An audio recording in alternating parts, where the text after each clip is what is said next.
More news this week about the investigation into the 2020 election in Georgia. NBC News confirming the Fulton County Special Grand Jury listened to another phone call from former President Donald Trump and then House Speaker David Ralston. Joining me now is Chuck Todd, moderator of NBC's Meet the Press, which airs Sundays on 11 Alive at 10. Now, Chuck, the call features Trump pressuring Ralston to call for a special legislative session in hopes of overturning President Biden's victory. And the more we hear about what this grand jury heard and saw, what insight are we getting into this investigation and the other legal issues facing the former president?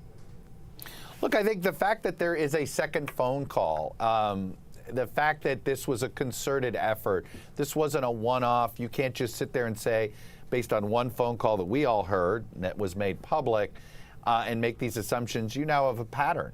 And that's always an important thing to establish. If you can establish a pattern of the conspiracy, not just the one phone call was one thing, and, maybe the Trump folks could have written that off as, well, he was just upset in the moment. He was just saying certain things. But the second call means it sort of gets at his own state of mind. They can't sit here and say, I know Lindsey Graham apparently testified, oh, he was out of his mind. He wasn't thinking clearly. Well, that's essentially Lindsey's an old trial lawyer. He's trying to set up almost a temporary insanity defense here. By the second phone call creates a pattern, and patterns are always, when you're putting together sometimes circumstantial evidence, but here I think there's the phone calls are not circumstantial, they're real requests here. I just think it actually strengthens the case. All the different potential indictments that the former president is facing, the most concrete area where it appears that he just broke simple laws is in Georgia. All of the other ones are testing theories of the case that haven't been done before.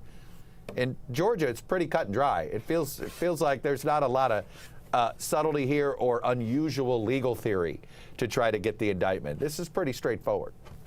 Let's talk about Stacey Abrams for a moment. Recently, she told the Atlanta Journal-Constitution that she will likely run for office again, although there has been some reaction that some Democrats are ready to move on. Chuck, is this a case of her being more popular among national Democrats than maybe state Democrats, at least when it comes to running for office? Look, I always thought, when I look back at her 2022 campaign, I always thought the ad that did her in and it exemplified how she really hurt her own brand over that 4-year period. The Kemp folks basically ran an ad attacking her for wanting to run for president and attacking her celebrity. And I think the ad closed with an image of her in costume on Deep Space Nine, in the Star Trek show. And I thought, boy, I thought that ad ends her campaign, because it sort of made the case that she was more into the celebrity and all of that. Look, I think that there's no doubt there is some probably exhaustion, voter fatigue in Georgia.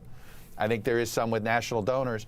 But if you're her, I understand what she's thinking. I think she needs to go back to basics, lick her wounds. She lost twice, run for another office, win something, and, you could start again. There's always time. There's always we love a comeback story. We love second acts. But I think she's got to blaze her own second act on her own, and then her popularity would come back.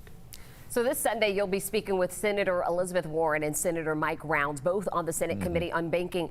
In the wake of these two bank recent failures that we've seen, President Biden wants Congress to make it easier to punish bank executives. So what do you think is the appetite for that in Congress?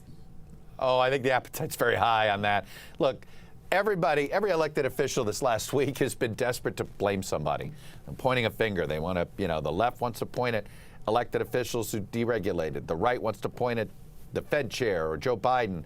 So look, hand them somebody. Let's blame the banker and let's hold the banker accountable. And I think there's a case to be made that, we never put anybody in jail after the 2008-2009 financial crisis, which was caused by an industry that was simply looking for easier ways to make money.